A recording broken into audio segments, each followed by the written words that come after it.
안녕하세요, 여러분. 오늘은 로마서 3장 1절부터 8절까지 함께 나누겠습니다. 이게 얼핏 읽으면 어렵거든요. 그러나 저를 잘 따라오시면 이게 그 말이구나라고 이해하게 됩니다. 로마서 1장 처음에 17절까지 인사와 소론이고요. 18절부터 32절까지 이방인의 죄, 그리고 2장 1절부터 29절까지 유대인의 죄, 특별히 2장 17절부터 29절까지는 어떤 할례를 행했다고 해서 어떤 성례전이 있다고 해서 어떤 의식을 수행했다고 해서 하나님 앞에 의인이 될 수 없다. 그 얘기를 했죠. 그러면서 이제 오늘은 3장 1절부터 8절까지에 그럼 유대인의 유익이 무엇이냐? 유대인의 어떤 장점이 있다면 그것이 무엇일까? 유대인의 이점. 네. 어떤 유대인이 하나님께 받은 베네핏이 무엇이냐? 이 얘기를 합니다. 그런즉 유대인의 나음이 무엇이며 할례의 유익이 무엇이냐?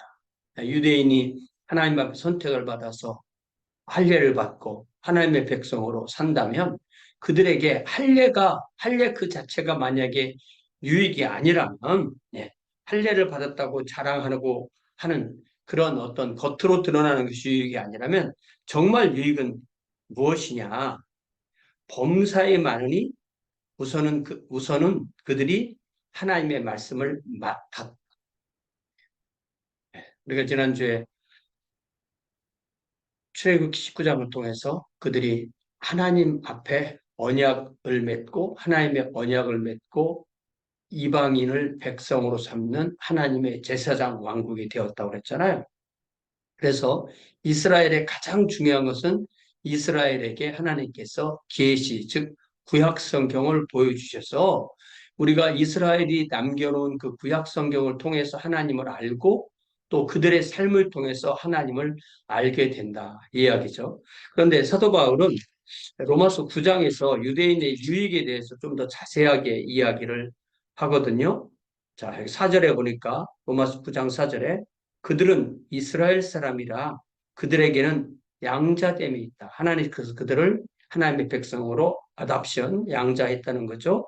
그들에게는 영광이 머물러 있다. 하나님의 영광이 머물러 있고 하나님의 언약과 율법, 하나님의 말씀이 그들에게 주어진 것이요. 언약들과 율법을 세우신 것, 그리고 예배, 그들은 하나님께 참된 예배를 드렸고 또 약속들이 있다. 메시아에 대한 약속이 있다. 그래서 우리의 영적인 조상도 그들이고 육신으로 말하면 그리스도가 그들에게서 나셨으니 그는 만물 위에 계셔서 세세 받으실 하나님이시니라. 아멘. 이렇게 얘기해요. 그러니까 이스라엘에게 있는 이 많은 어떤 그 좋은 점, 이점, 영광스러운 점, 양자됨, 영광, 언약, 율법, 예배, 약속, 그리스도께서 그들에게서 나신 이 모든 것을 하나로 요약한다면 그들에게는 하나님께서 하나님의 말씀을 주셨다. 예. 로마서 1장에서 나오는 대로 이방인들은 하나님께서 말씀을 주시지 않았기 때문에 다 우상숭배로 빠질 수밖에 없었잖아요. 자, 이것이 바로 유대인의 이점이다. 유대인의 장점이다. 그러면서 3절에서는 또 사도 바울이 말의 핵심 부분을 변경하면서 그렇다면 유대인들이 어, 말씀을 받았는데 그 말씀대로 믿지 않고 그대로 살지 않았다면 어떻게 되는 거냐? 네. 그들이 믿지 않았기 때문에 하나님의 신실하심이 폐해지는 것이냐, 하나님의 신실하심이 없어지는 것이냐, 하나님의 신실하심이 무효가 되는 것이냐라고 묻습니다. 그러니까 이 로마서에서는 어, 그 사도 바울의 상대편에 있는 뭐 유대인들이나 이방인들이나 철학자들이나 다른 종교인들이나 이런 사람들이 사도 바울에게 묻는 질문을 사도 바울이 이렇게 얘기하고 그거에 대한 답을 주는 부분이 많이 있습니다. 그런 부분을 우리가 마치 그 상대방의 주장을 사도 바울의 주장처럼 그렇게 오해해서 읽으면 정반대로 이해하는 것입니다.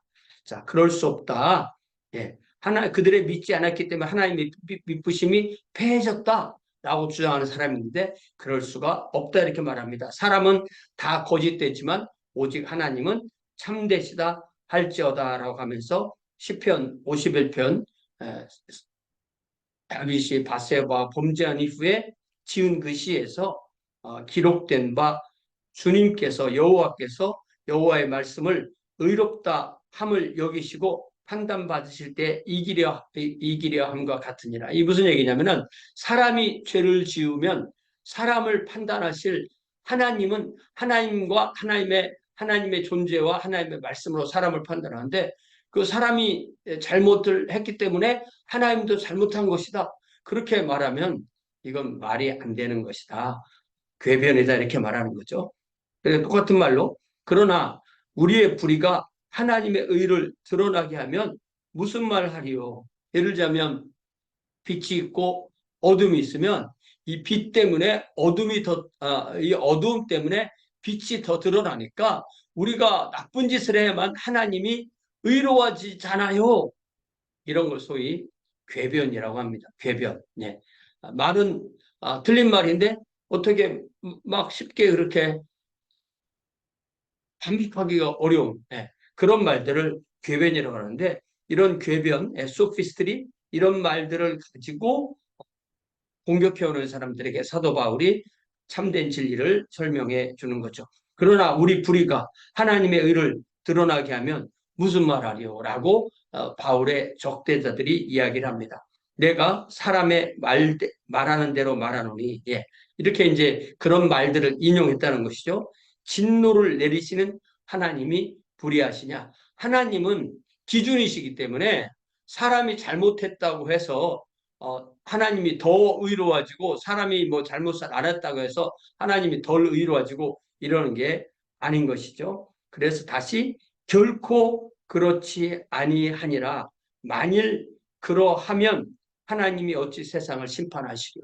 하나님은 심판의 주체이신데 사람이 내가 불의를 했고 나쁜 짓을 했고 내가 어둠이기 때문에 하나님이 더 빛이시기 때문에 하나님이 나를 심판해서는 안 됩니다. 뭐 이게 이런 궤변인 거죠. 이걸 잘 생각해 보면 하나님이 사탄이 그렇게 나쁜 짓을 해도 하나님이 뒤로 가서는 사탄에게 네가 나쁜 역할을 잘 해줘서 고맙다. 이렇게 말하는 그런 거랑 똑같은 거잖아요. 그런 궤변인 거죠. 예를 들면 하나님이 유다를 만나셔서 유다에 네가 악한 역할을 하느라고 수고했지. 네가 없으면 내 아들 예수가 죽을 수가 없었고 내 아들 예수가 죽지 않으면 복음이 완성되지 않으니까 네가 악한 역할을 잘해줬다. 고맙다. 그렇게 하나님이 말씀하시겠냐는 거예요.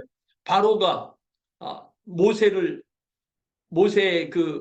내 백성을 보내달라는 그 말을 거부하고 결국은 하나님을 대항하다가 자기 아들까지 죽고 많은 그런 하나님의 역사를 보는 그러한 그의 완악한 그런 모습을 줬을 때 하나님께서 그를 완악하게 했다고 해서 하나님께서 뒤에 가셔서 바로에게 내가 너를 완악하게 했지. 너는 원래 그럴 사람이 아니었는데 너를 완악한 사람으로 만들어줘서 네가 그렇게 완악해졌거든. 그러니까 그 완악한 역할 잘해줘서 고마워. 그래서 너를 내가 천국으로 데리고 갈게.